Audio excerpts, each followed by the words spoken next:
राधे राधे दोस्तों। आज की कहानी है बिन शादी ठग पहुंचा ससुराल। कहानी में एक ठग होता है जो बिना ब्याहे अपने ससुराल पहुंच जाता है। कहानी बहुत ही मजेदार और हास्यप्रद होने वाली है, इसलिए कहानी को पूरा जरूर सुनिएगा। किसी गांव में एक ठग रहता था। उस ठग का नाम था लपेटू। लपेटू अपनी माँ के साथ रहता था। जब वह 10 वर्ष का था तो उसके पिता का देहांत हो गया। कच्ची उम्र में बाप का साया सर से उठने के बाद लपेटू ना तो ढंग से पढ़ पाया और ना ही उसके पास कोई खेती बाड़ी थी जिससे वह अपना घर का खर्चा चला सके। गांव के लोग और आसपास के गांव के लोग को उसने कई बार ठग रखा था, सो अब लोग उससे बचकर निकलने लगे थे। इस तरह से उसका धंधा अब चौपट हो गया था। सो लपेटू ने एक दिन और एक जुगत लगाई कि अब कहीं दूर जाकर ठगी करनी चाहिए। गांव वाले तो अब उसके झांसे में आने वाले नहीं। तो माँ ने चिंता करते हुए कहा, अरे लपेटू बेटा, तेरे साथ के जितने भी बच्चे हैं सब पढ़ लिख कर शहर में जाकर नौकरी कर रहे हैं और एक तू है, किस बेईमानी के धंधे में फंस गया। ना तेरी शादी भी हुई और तेरे साथ के सब लड़कों की शादी भी हो गई और राम जाने तेरी शादी होगी भी कि नहीं, क्योंकि आसपास के इलाके में तो तेरा नाम हो गया है। सो कौन तुझे अपनी बेटी देगा? अगर तुझे कुछ हो गया तो मुझे खाना कौन बनाकर खिलाएगा? अब लपेटू अपनी माँ की बात सुनकर परेशान हो गया। उसने अम्मा को समझाते हुए कहा, अरे अम्मा, मरे तेरे दुश्मन, पोता क्या तू पर पोते का मुंह देख के मरेगी। सो ऐसी बात मत कर। और रही बात मेरी शादी की, तो तू देखना, इस बार जब मैं लौटूंगा तो तेरी बहू को साथ में लेकर लौटूंगा। अपनी माँ को समझाकर लपेटू अपने घर से ठगी के लिए निकल गया। आज उसने कई गांव पीछे छोड़े और घर से बहुत दूर निकल गया। चलते चलते लपेटू किसी गांव के खेतों में जा पहुंचा। उसने देखा कि एक बूढ़ा आदमी अपने खेतों में काम करके थक रखा था और पेड़ के नीचे लेटा हुआ था। सो वह भी उसके पास जाकर प्रणाम करके उसके पास बैठ गया। बूढ़े ने देखा कि कोई परदेसी मालूम होता है तो पूछा, कौन हो बेटा और कहाँ से आए हो? अब से पहले तुम्हें इधर कभी देखा नहीं। तो लपेटू ने कहा, हाँ बाबा, परदेसी हूँ, काम की तलाश में निकला हूँ। और बताइए, आपका सब कैसा चल रहा है? खेती बाड़ी अच्छे से चल रही है ना? बूढ़े ने कहा, हाँ बेटा, बस ईश्वर की ही कृपा है। वैसे तुम्हारा नाम क्या है? तो लपेटू ने कहा कि मेरा नाम है जमाई राजा। अब बूढ़े को नाम थोड़ा सा अटपटा लगा, तो उसने भी लपेटू से कहा कि तुम्हारा नाम तो बड़ा अच्छा है, एकदम अलग हटके है। तभी बूढ़े ने देखा कि उसके बेटे की बहू सर पर खाने की टोकरी लिए चली आ रही है। बहू उसके पास पहुंची और बोली, बाबूजी खाना खा लीजिए, माँ ने आज सरसों का साग और मक्के की रोटियां बना कर दी है, साथ में चने का चोखा भी है। बूढ़े ने बहू के हाथ से खाना ले लिया और बहू को एक तरफ बैठने का इशारा करके लपेटू से कहा, जमाई राजा आप भी खाना खा लो। लपेटू तो सुबह से घर से निकला हुआ था और दोपहर भी हो गई थी, सो उसे बहुत तेज की भूख लगी थी। उसने बूढ़े के हाथ से खाना लिया और खाने लगा। खाना खत्म करके दोनों बैठे ही थे कि तभी वहां पर एक डाकिया आ गया और एक चिट्ठी निकालकर बूढ़े को देते हुए कहा, लो बाबा, तुम्हारी चिट्ठी आई है। तो बाबा ने कहा, बेटा पढ़कर भी सुना दो, तुम्हें तो पता है ना कि मैं पढ़ा लिखा तो हूँ नहीं। डाकिये ने चिट्ठी पढ़कर सुनाई तो बूढ़े के ससुराल से आई थी और उसमें लिखा था कि जिस हाल में बैठे हो उसी हाल में चले आओ, रोटी वहाँ खाओ तो पानी यहाँ आकर पियो, बहुत जरूरी काम है। बूढ़े बाबा ने जब यह सुना तो सारा काम ऐसे ही छोड़कर अपने ससुराल की तरफ चल दिए। बूढ़े की बहू ने खाने की टोकरी उठाई और घर की तरफ चल दी। लपेटू ने थोड़ी देर सोचा और बूढ़े की बहू के पीछे पीछे ही चल दिया। बहू जब घर पहुंची तो अपनी सास से कहने लगी, माई आज तो गजब हो गया। सासू माँ ने पूछा, क्या गजब हो गया बहुरिया? तो वह बोली, खेत पर बाबूजी के पास जमाई राजा आए हैं और बाबूजी ने जमाई राजा को कच्चा खाना ही खिला दिया, सरसों का साग और मक्के की रोटी और चने का चोखा और छाछ। बताओ, जमाई राजा को कोई ऐसा कच्चा खाना खिलाता है क्या, वो भी जब वो 12 वर्ष बाद आए हों? दरअसल बात यह थी कि बूढ़े की बेटी का ब्याह 12 वर्ष पहले हुआ था। ब्याह के बाद उसके जमाई ने आकर उसकी बेटी की सूद भी न ली थी। इधर बहू ने खेत पर बाबूजी को उस अजनबी को जमाई राजा कहते हुए देखा था, सो उसे लगा कि शायद नंदोई आए हैं 12 बरस बाद, और बाबूजी ने उन्हें ऐसा कच्चा खाना खिला दिया। सो अपनी सास से शिकायत कर रही थी। अब सास ने जब यह सुना कि जमाई राजा आए हैं, क्या सच में मेरी बेटी को लिवाने आए हैं, तो बहू ने कहा, हाँ माई, मुझे तो ऐसे ही लग रहा, पर तुम लोग ना पहले भी ऐसी ही गलती करते रहे होगे, तभी तो नंदोई जी ननद को लिवाने नहीं आते। अब देखो 12 बरस के बाद आए हैं, तब भी बाबूजी ने उनको ऐसा खाना खिला दिया। सासू माँ बोली, बहू जो हुआ सो हुआ, अनजाने में हुआ, गलती से खिला दिया होगा। अब एक काम कर, तू चूल्हा जला और बढ़िया बढ़िया पकवान बना दे मेरे दामाद के लिए। देख 12 बरस बाद आए हैं और मैं चाहती हूँ कि इस बार मेरी बेटी को विदा करा कर ले जाएं। सारे गिले सिकवे भुलाकर दोनों अपनी घर गृहस्थी संभाले। लपेटू वहाँ खड़ा सब कुछ चुपचाप सुन रहा था। उसने सोचा अच्छा मौका है। वह घर में प्रवेश करते ही गुस्से से तुनक कर बोला, देखो जी देखो, कैसी ससुराल है। 12 बरस बाद दामाद घर में आया है और चने के चोखे से खाना खिला दिया। अब तो सास थर थर कांपने लगी, हाथ जोड़कर बोली, जमाई राजा माफ कर दीजिए, जो हुआ सो हुआ, गलती से हुआ, अब की बार ना खिलाएंगे। देखो तुम्हारे लिए 7 पकवान बन रहे हैं। उनका दामाद 12 बरस से आया नहीं था, सो वहां पर किसी ने उसे पहचाना नहीं, सब उसे अपना दामाद ही समझ रहे थे। बहू ने अच्छे अच्छे पकवान बनाए और उसकी सास ने पंखा झलते हुए लपेटू को अपने हाथों से खाना खिलाया। जब खाना वाना हो गया तो लपेटू ने कहा, सुबह अंधेरे में ही अपनी बेटी को विदा करा देना, जो देना है रात को ही बांध कर रख दो। सास ने जब यह सुना तो आश्चर्य से भरकर बोली, अरे दामाद जी, इतनी भी क्या जल्दी है, अभी तो तुम्हारे साले ससुर भी घर पर नहीं है।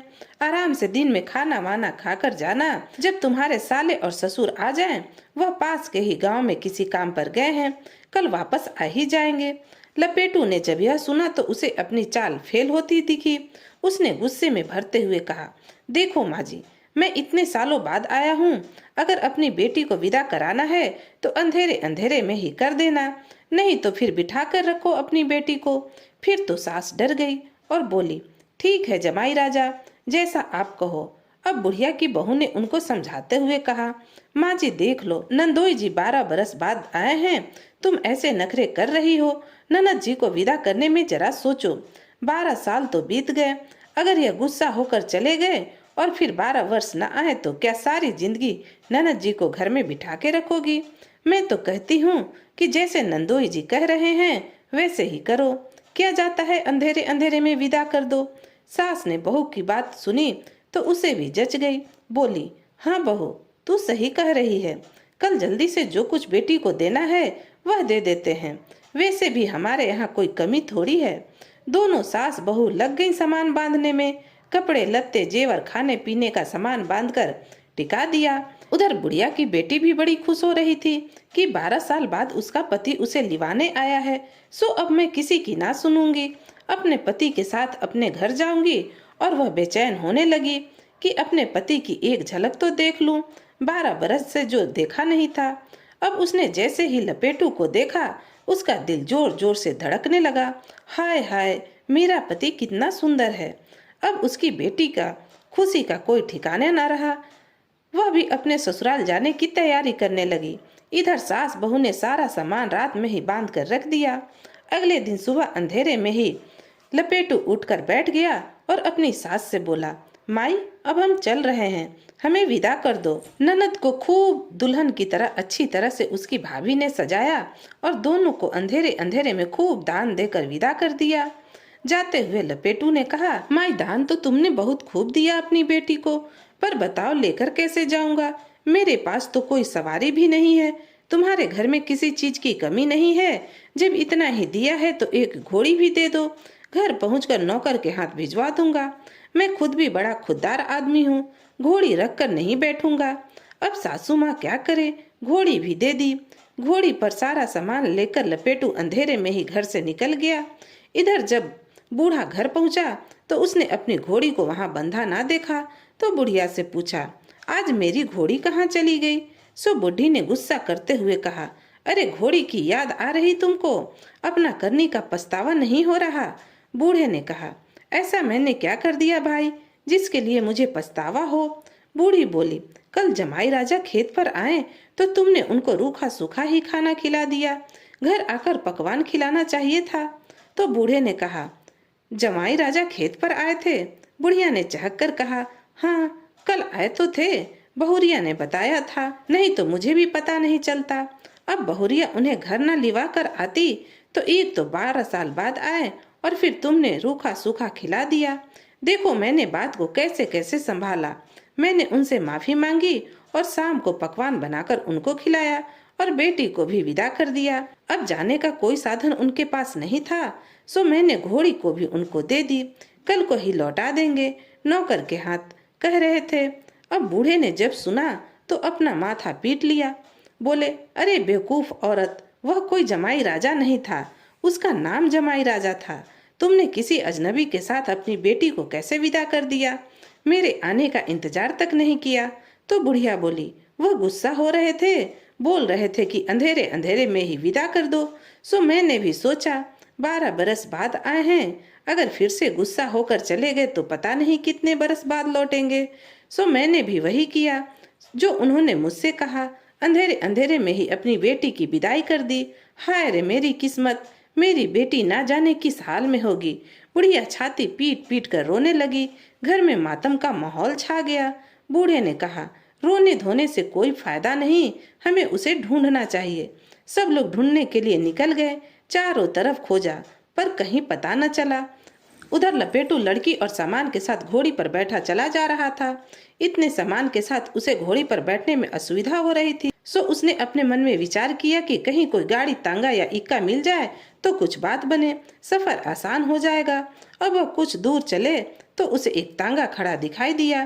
तांगे के मालिक के पास पहुंचकर लपेटू ने उससे पूछा, क्यों भैया, क्यों खड़े हो? तो तांगे वाले ने कहा, भैया मुझे थोड़ा हल्का होने के लिए जाना है, पर तांगे को किसके हवाले छोड़कर जाऊं, इसी सोच में खड़ा हूं। लपेटू ने कहा, देखो भैया, वैसे तो किसी पर भरोसा करने का जमाना नहीं है, पर अगर तुम मुझ पर विश्वास करो तो मेरे भरोसे यह तांगा छोड़कर चले जाओ। तांगे वाले ने एक सरसरी सी निगाह लपेटू पर डाली तो उसे पहली नजर में लपेटू बड़ा शरीफ आदमी लगा। वैसे भी लपेटू शक्ल से बड़ा भोला ही लगता था और कद काठी देखने में भी बड़ा गबरू जवान था। सो तांगे वाले ने उस पर विश्वास कर लिया। तांगे वाले ने लपेटू से पूछा, भाई तुम्हारा नाम क्या है? तो लपेटू ने कहा, भाई मेरा नाम गाड़ीवान है। गाड़ीवान, यह कैसा अजीब सा नाम है? तांगे वाले के मुख से अचानक ही निकल गया, भाई मेरी माँ ने रखा है। यह बात तो वही जाने जिसने यह नाम रखा है। तांगे वाले को जोर की आई थी, सो उसने नाम में ज्यादा दिलचस्पी ना दिखाते हुए तांगा उसके हवाले कर दिया और हल्का होने के लिए झाड़ियों के पीछे चला गया। लपेटू तो बस इसी मौके की तलाश में था। उसको झाड़ियों में जाते ही उसने सारा सामान तांगे में लादा और घोड़ी को तांगे के पीछे बांधा और लड़की को तांगे में बिठाकर वहां से चलता बना। पीछे से वह आदमी चिल्लाता ही रह गया। अब क्या हो सकता है, वह पैदल था और लपेटू तांगे में, कैसे पकड़े? उसने सोचा, अब मैं इसे पकड़ तो सकता नहीं, इसकी शिकायत थाने में दर्ज करवा देता हूँ। यही सोचकर वह थाने पहुंचा। इधर लड़की के माँ बाप भी लड़की को ढूंढ ढूंढ कर परेशान हो गए थे। उन्होंने भी थाने में जाकर रपट लिखाने की सोची। सो वह भी थाने पहुंच गए। थाने में दरोगा बैठे हुए थे। उन्होंने दरोगा से बोला, दरोगा साहब हमारी रपट लिख दीजिए, हम बड़ी मुसीबत में हैं। दरोगा साहब ने कहा, बताओ क्या बात हुई? तो लड़की के पिता ने कहा, दरोगा साहब मेरी बेटी को जमाई राजा ले गया। अब दरोगा ने अपना सिर खुजलाकर बोला, अब तेरी बेटी को जमाई राजा नहीं ले जाएगा तो कौन ले जाएगा? इसमें बुराई ही क्या है भाई, वह उसकी पत्नी है और उसका हक बनता है। लड़की का पिता बोला, अरे साहब आप समझे नहीं, मेरी बेटी को वह जमाई राजा धोखे से ले गया है। अब दरोगा साहब को और भी गुस्सा आया और सिपाही से बोले, इसको बाहर निकालो, भला यह भी कोई बात हुई? अब जमाई राजा है तो अपनी पत्नी को लेकर ही जाएंगे। दरोगा जी बोले, तुम दोनों बूढ़ा बूढ़ी का दिमाग खराब हो गया है, जाओ और अपना जाकर काम करो।